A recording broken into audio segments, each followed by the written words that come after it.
Salam, everybody. Today we're going to talk mainly about chromosomes, which are carriers of genetic information. I suppose that everybody of you people around you saying that, for example, you have the eyes of your mom, or maybe they are saying that you have the hair color of your dad, or the hair texture of your grandma.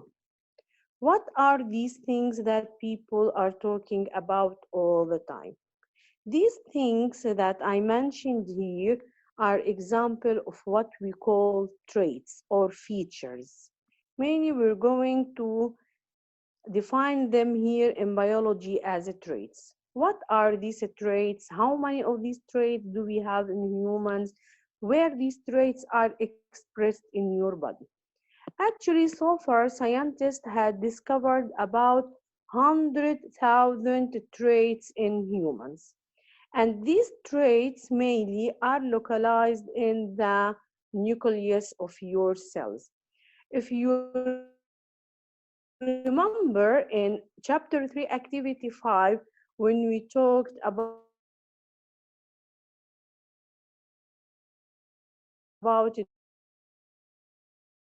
genetic program, we said of the nucleus, what specifically, what are the structure of the genetic program where the traits are expressed?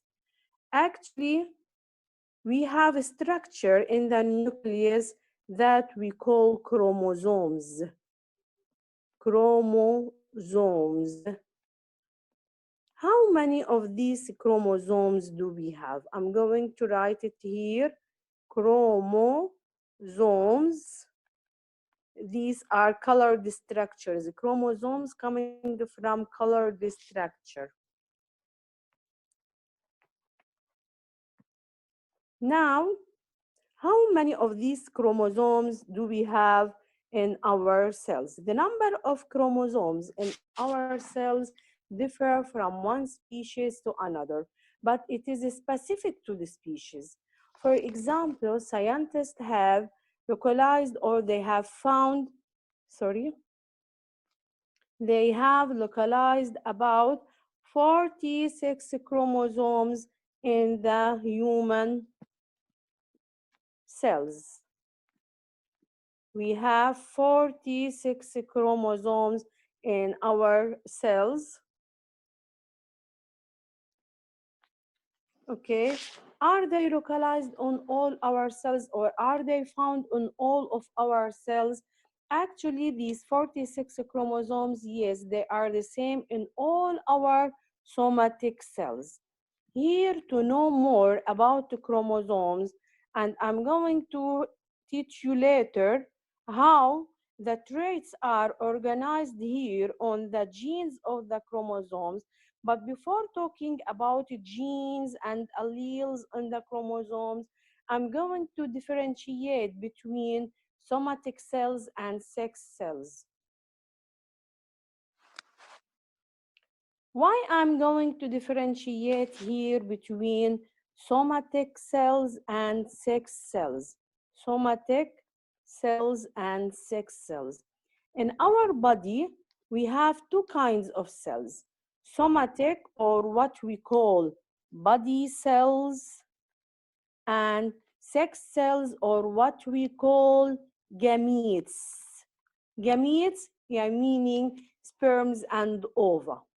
The difference between somatic cells and sex cells, you're going to see later that somatic cells containing 46 chromosomes, whereas sex cells have only 23 chromosomes.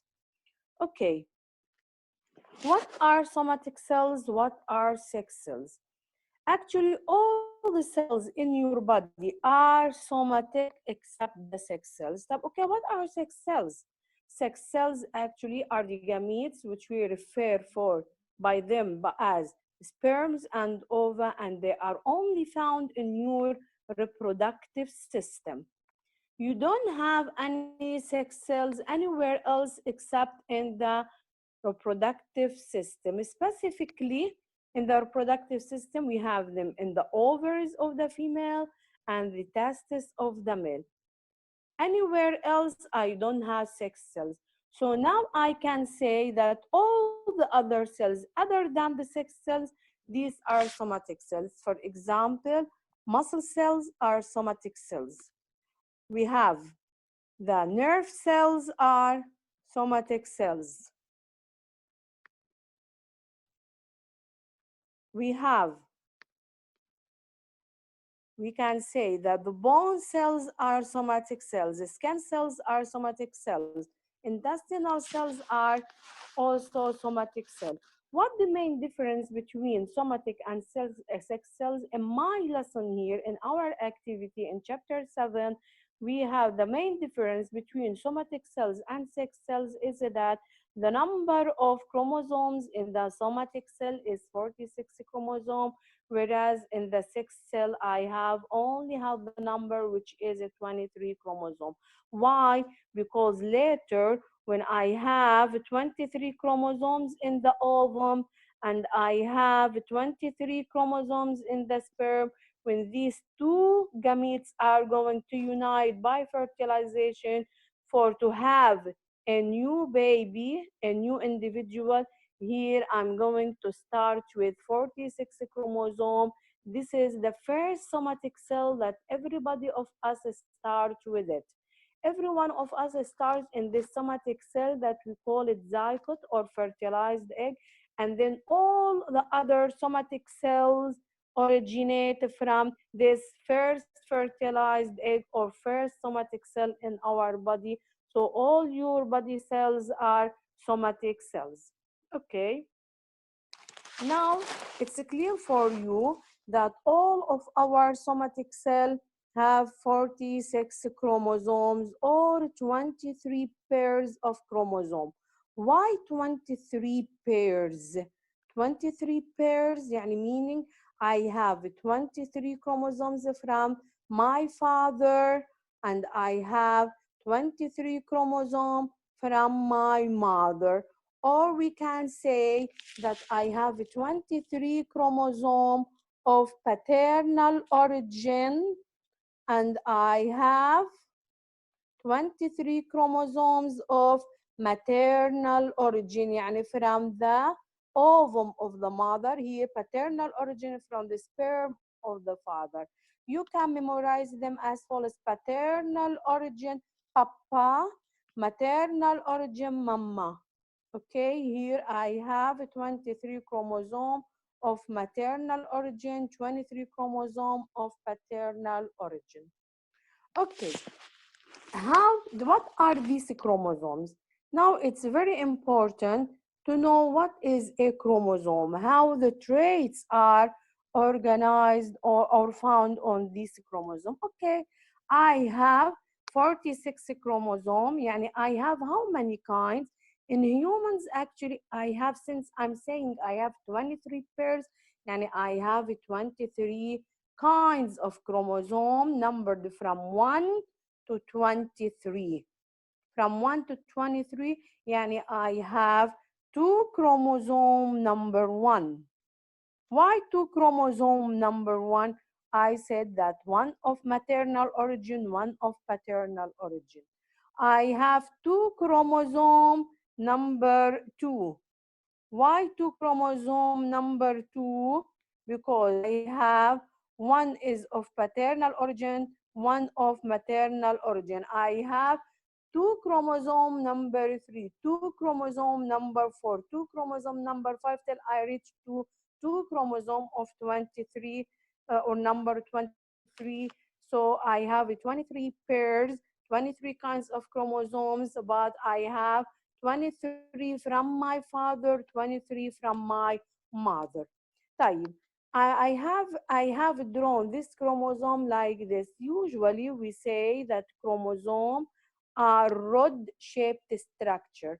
Maybe we're going to draw it like this, or sometimes you're going to find that a chromosome is drawn like this, or later you're going to see that we can draw a chromosome like this.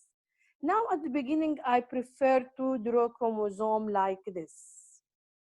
Okay, Now, chromosomes are rod-shaped structure. They are made up of two arms. Here we can say that this is the upper arm, this is the lower arm. This is the short arm, this is here the long arm. Okay? Now, here if you notice that the two parts of the chromosome here, they are joined or they are separated by what we call a centromere. Later we're going to explain about this centromere, what we mean by it. Okay, but different chromosomes, they have different position of centromere. Yani for example, if this is a chromosome number 1, it has the centromere somewhere here. Maybe I have a chromosome number 5, I have it something here. This is, for example, a chromosome 5.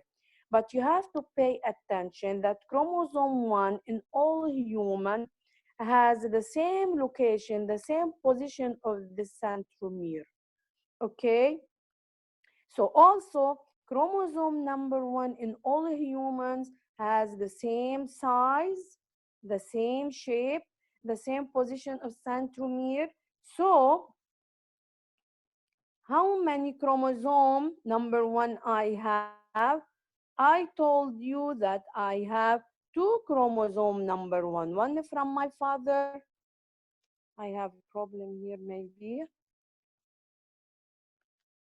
So here I have one chromosome from the father.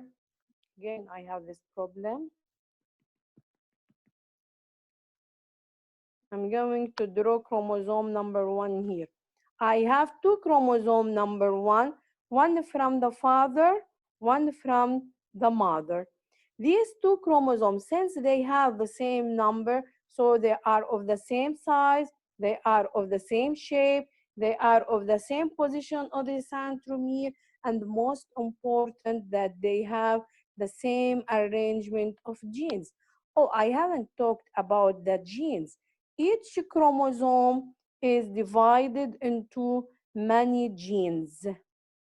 And this arrangement of genes is the same in all my chromosomes of the same kind in the same species. And what I mean by that, if I'm going to consider that chromosome number 1 here in human is divided into these genes like this, in all humans, chromosome number 1 is divided into the same arrangement of genes. And if I'm going now to count how many genes this chromosome 1 is divided into, I have 1, 2, 3, 4, 5, 6, 7, 8, 9, 10.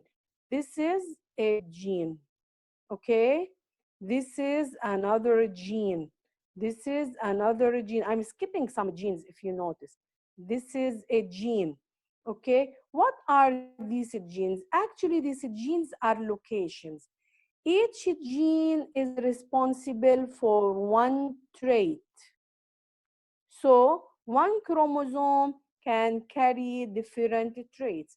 Yani if I'm going to consider, suppose this is a wrong example, but suppose that I'm saying now that this is a chromosome 1, and here 1, 2, 3, 4, gene number 4 in humans here is responsible for color of eyes. This means that in all humans, gene number 4 of chromosome 1 is responsible for the trait which is color of eyes. Maybe the same chromosome is carrying, for example, here another trait. What is this trait? This trait may be, I'm talking about earlobe. Okay, here in this gene, I have always in humans, this gene is responsible for this trait, which is the earlobe. If I'm going to go to the same chromosome from my dad, here, also this gene in the same position is responsible for earlobe. Here, if I'm going to consider that gene number 4 is responsible for color of eye, also here, Gene number 4 is responsible for color of eyes. I'm going to stop here. Later, I'm going to tell you, I'm going to teach you how these traits or how these genes differ from one person to another and how they may differ in the same person. But before that, just I'm going to tell you only one more information, which is that these two chromosomes that I named them number 1, which I have got one from my father and one from my mother. Here we call these two chromosomes homologous chromosomes. What I mean by homologous chromosomes, yani meaning they are not identical. They are looking like each other very much, but they are not identical. They have the same size, the same shape, they have the same position of centromere, and they have the same arrangement of these genes. Yani they contain the same number of genes in the same location, and these genes are responsible for the same traits. Okay, but what is the difference so between these two chromosomes? Later in the next session, I'm going to tell you. Okay, see you later. Stay home.